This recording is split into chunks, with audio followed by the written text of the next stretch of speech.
10ই ফেব্রুয়ারি থেকে শুরু হচ্ছে রাজ্যে মাধ্যমিক পরীক্ষা। শেষ মুহূর্তে মাধ্যমিক পরীক্ষা কেন্দ্রগুলির প্রস্তুতি তুঙ্গে। সিসিটিভি ক্যামেরা থেকে পরীক্ষার্থীদের সিটিং অ্যারেঞ্জমেন্ট, বিদ্যালয় কর্তৃপক্ষের ব্যস্ততা তুঙ্গে। সোমবার থেকে শুরু হচ্ছে রাজ্য জুড়ে মাধ্যমিক পরীক্ষা। পুরুলিয়া, পশ্চিম মেদিনীপুরের পরীক্ষা কেন্দ্রগুলির শেষ মুহূর্তের পরীক্ষার প্রস্তুতি তুঙ্গে। নিরাপত্তার স্বার্থে রয়েছে সিসিটিভি ক্যামেরা। পরীক্ষার তোড়জোড়ে ব্যস্ত স্কুলগুলি। জেলায় মোট মাধ্যমিক পরীক্ষার্থী 43,164 জন, ছাত্র সংখ্যা 20,107, ছাত্রী সংখ্যা 23,004। জেলায় মোট পরীক্ষা কেন্দ্র 108। কেবল ঝালদা মহকুমায় পরীক্ষার্থীর সংখ্যা 9,150। জেলা জুড়ে নির্বিঘ্নে মাধ্যমিক পরীক্ষা সম্পন্ন করতে সজাগ ও সতর্ক রয়েছে পরীক্ষা পর্যবেক্ষণ কমিটি। শারীরিক বা দুর্ঘটনাজনিত কারণে আমাদের এমার্জেন্সি রেসপন্স টিম আছে এবং তার নাম্বার দেওয়া আছে। প্রত্যেক স্বাস্থ্য কেন্দ্রে পুরোপুরি পূর্ণ সহযোগিতা থাকবে। জেলা প্রশাসনের তরফ থেকে যে ধরনের সহযোগিতার প্রয়োজন সেগুলো থাকবে। ঝালদা সত্যভামা বিদ্যাপীঠে পড়েছে পরীক্ষা কেন্দ্র। ভারপ্রাপ্ত প্রধান শিক্ষক জানিয়েছেন, নিরাপত্তার কথা মাথায় রেখে সব রকম ব্যবস্থা নেওয়া হয়েছে। সরকারি নতুন গাইডলাইন বলতে ওনারা পরিষ্কারভাবে কথা বলেছেন যে কোনো রকমভাবে মোবাইলের এন্ট্রান্স যেন না হয়। কোনো শিক্ষক, ছাত্র ছাত্রী, টিচিং নন টিচিং, ইনভিজিলেটর কেউ যেন মোবাইল নিয়ে এক্সামিনেশন হলে যেতে না পারেন। আমরা চেষ্টা করব গেটের ভিতরেই যেন কেউ কোনো ইনভিজিলেটর পর্যন্ত মোবাইল নিয়ে না আসতে পারেন, সে ব্যাপারটা দেখব। আর জিগজ্যাগ সিস্টেমে সিট অ্যারেঞ্জমেন্টটা করা হয়েছে। মাধ্যমিক পরীক্ষার দিন রাস্তাঘাট যানজট মুক্ত রাখতে একাধিক পদক্ষেপ নিচ্ছে পশ্চিম মেদিনীপুরের দাসপুর পুলিশ। রাস্তার গুরুত্বপূর্ণ মোড়গুলিতে থাকছে ট্রাফিক পুলিশ।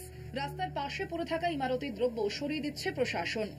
মাধ্যমিক পরীক্ষার্থীদের জন্য বিনা ভাড়ায় যাতায়াতের ব্যবস্থা বেসরকারি বাস মালিক সংগঠনের। জেলার সব রুটে চালু থাকবে বেসরকারি বাস। সব ধরনের পরীক্ষার্থীদের কথা মাথায় রেখে এমন মানবিক উদ্যোগ সমস্ত ছাত্রছাত্রীদের জন্যই করেছি, বিশেষত যারা হয়তো একটু অর্থনৈতিক দিক থেকে একটু পিছিয়ে পড়া। হ্যাঁ, যদিও এটাও নয়, প্রত্যেকের জন্যই করেছি, কিন্তু কিছুটা ওনাদের ওই সব ছাত্রছাত্রীদের কথা মাথায় রেখে আমরা এটা সংগঠন থেকে এই ব্যবস্থাটা আমরা চালু করেছি। স্বাভাবিকভাবে বাস মালিকদের মানবিক উদ্যোগে খুশি অভিভাবকরা। বহু সুবিধা হবে, গরিব মানুষের বহু সুবিধা হবে। পয়সা কড়ি লাগবে না, আসা যাওয়া অনেক হেল্প হবে। মোট পরীক্ষার্থী 48,476, মোট ছাত্র পরীক্ষার্থী 21,945, মোট ছাত্রী পরীক্ষার্থী 26,531, মোট পরীক্ষা কেন্দ্র 116। গতবারের তুলনায় চলতি বছরে পরীক্ষার্থীর সংখ্যা বৃদ্ধি পেয়েছে বাঁকুড়ায়। সুষ্ঠুভাবে মাধ্যমিক পরীক্ষা মিটবে, আশাবাদী সকলে। কলকাতা টিভি। পরীক্ষা শুরুর আগেই অ্যাডমিট কার্ড বিতর্ক। রাত পোহালেই মাধ্যমিক পরীক্ষা। একদিন আগেও পরীক্ষার্থীর হাতে এসে পৌঁছায়নি অ্যাডমিট কার্ড। আলিপুরদুয়ারের ফালাকাটা ব্লকের বেগম রাবেয়া খাতুন উচ্চ বিদ্যালয়ের মাধ্যমিক পরীক্ষার্থী জিৎ ওনায়ের মাথায় হাত। স্কুল কর্তৃপক্ষের গাফিলতির অভিযোগে সরব হয়েছে পড়ুয়ার পরিবার। বহু প্রতিকূলতার মধ্যে পড়াশোনা করে মাধ্যমিক পরীক্ষার জন্য তৈরি হয়েছিল আলিপুরদুয়ারের পড়ুয়া। রেজিস্ট্রেশন কার্ড পেলেও হাতে পায়নি অ্যাডমিট কার্ড। রাত পোহালে মাধ্যমিক পরীক্ষা। আদৌ কি পরীক্ষা দিতে পারবে ফালাকাটা ব্লকের বেগম রাবেয়া খাতুন উচ্চ বিদ্যালয়ের ছাত্র জিৎ ওরাও? স্কুল জানিয়েছে, অ্যাডমিট কার্ড না এলে এবছর পরীক্ষা দিতে হবে না। एडमिट कार्ड का ये डेट था तो उस दिन गया था एडमिट कार्ड लेने, तो सर ने बोला कि इस बार तो तुम्हारा एडमिट कार्ड नहीं आया है, अगले साल देने का तेरा होगा बोल रहा था। क्यों नहीं है एडमिट कार्ड, कुछ बोला है? सर बोल रहा था कि तेरा डॉक्यूमेंट्स या तेरा पापा का नाम उल्टा पल्टा हो गया है, तो इस बार तुम देने नहीं पाओगे, यही बोल रहा था। मेरा तो यहाँ पर गलती नहीं है, गलती तो है सब मास्टर लोग की गलती है। স্কুলের ভুলেই যত গন্ডগোল। পরীক্ষা না দিতে পারার আশঙ্কায় পড়াশোনায় ছেড়ে দিতে চাইছে ছেলে, জানালেন ছাত্রের বাবা।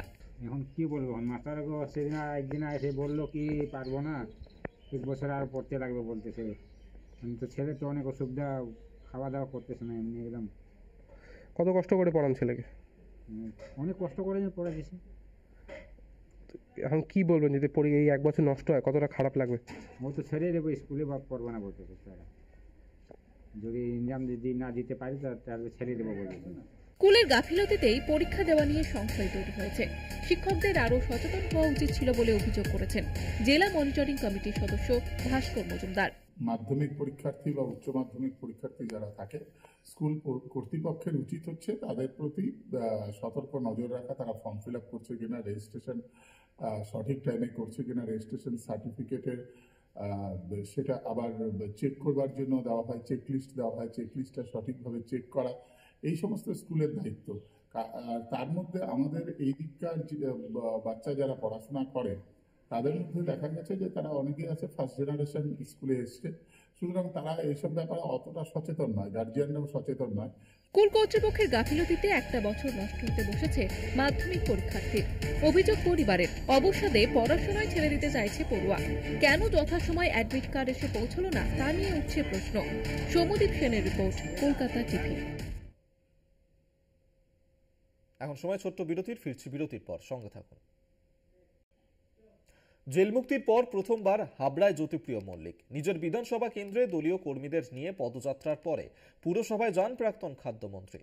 বছর দেড়েক পরে মন্ত্রীকে কাছে পেয়ে উচ্ছ্বসিত দলীয় কর্মীরা।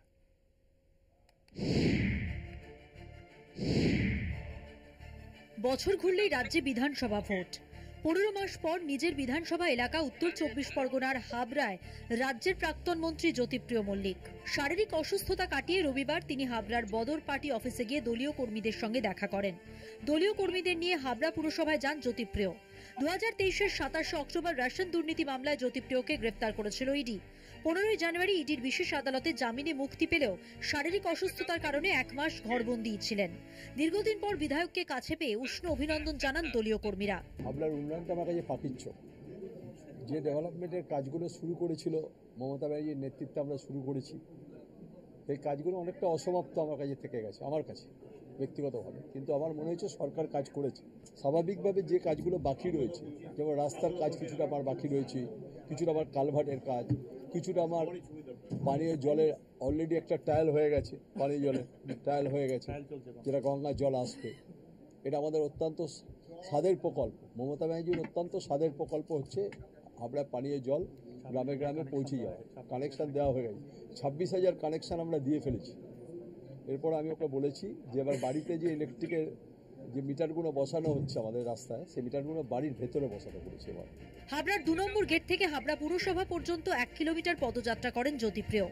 রাজ্যের মুখ্যমন্ত্রী মমতা বন্দ্যোপাধ্যায়ের নেতৃত্বে যে কাজগুলো শুরু হয়েছিল সেগুলো দ্রুত সম্পন্ন করতে চান জ্যোতিপ্রিয়। বিধায়ক তহবিলের টাকায় হাবড়া স্টেট জেনারেল হাসপাতালের বৈদ্যুতিকরণ থেকে শুরু করে মুক্তিধান শ্মশানের বৈদ্যুতিক চুল্লি চালু করা, রাস্তাঘাট সংস্কার সহ বিভিন্ন উন্নয়নমূলক প্রকল্প করতে চান বলে জানিয়েছেন রাজ্যের প্রাক্তন মন্ত্রী জ্যোতিপ্রিয় মল্লিক। কলকাতা টিভি।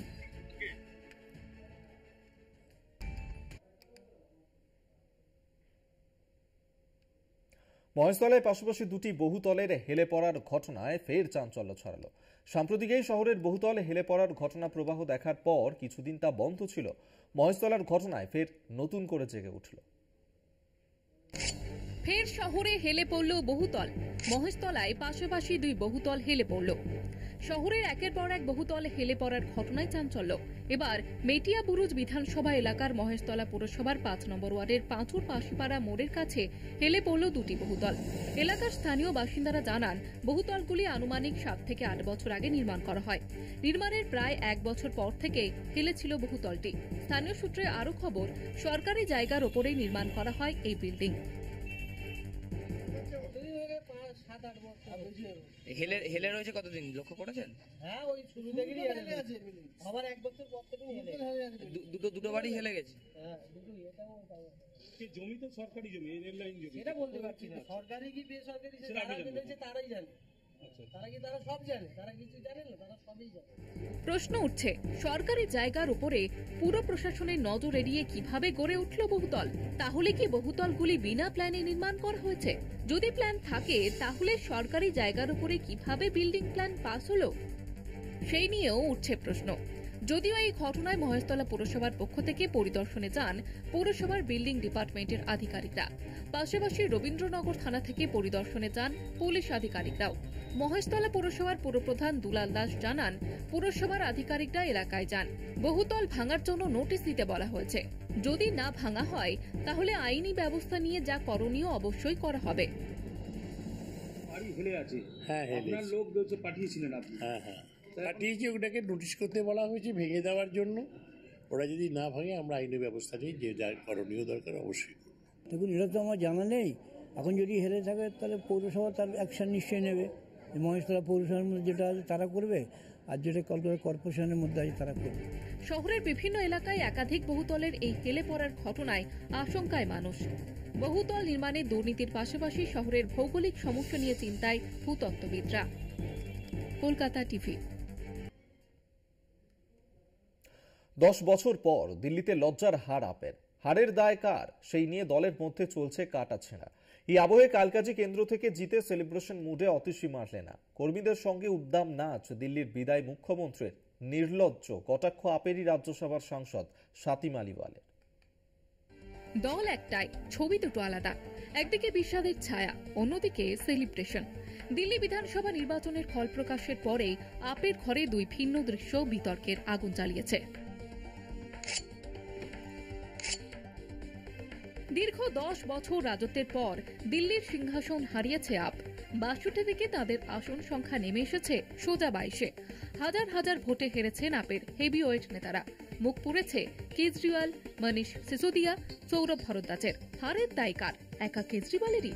রাজনৈতিক মহলে এই প্রশ্ন উঠতেই যখন মুখে কুলো পেটেছেন কেজরি, ঠিক তখনই সেলিব্রেশন মুডে দেখা গেল দিল্লির বিদায়ী মুখ্যমন্ত্রী অতীশী মারলেনাকে।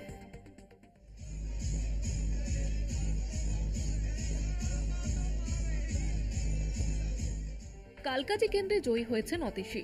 লড়াইটা সহজ ছিল না, কারণ তার বিরুদ্ধে বিজেপির প্রার্থী হিসেবে দাঁড়ান হেভিওয়েট রমেশ বিধুরি। কংগ্রেসও প্রার্থী করে হেভিওয়েট প্রার্থী অলকা লাম্বাকে। তবে দুই হেভিওয়েটকে হারিয়েই ৩,৫০০ ভোটে জিতেছেন তিনি। জয়ের আনন্দই সম্ভবত দলের কর্মীদের সঙ্গে ভাগ করে নিতে চেয়েছিলেন অতীশী, কিন্তু তার সেলিব্রেশনই সমালোচনার বীজ বপন করেছে। হারের দায় নিয়ে কোনো মন্তব্য শোনা যায়নি অতীশীর মুখে, তাই জয়ের উদযাপন ঘিরেও সমালোচনার মুখে পড়েছেন তিনি। কথা শুরু হয়েছে দলের অন্তরেও। অতীশীকে নিশানা করেছেন আপেরই রাজ্যসভার সাংসদ স্বাতী মালিওয়াল। मेरे हिसाब से आतिशी मारलेना जी को शर्म आनी चाहिए। पूरी की पूरी पार्टी बुरी तरीके से हार गई है।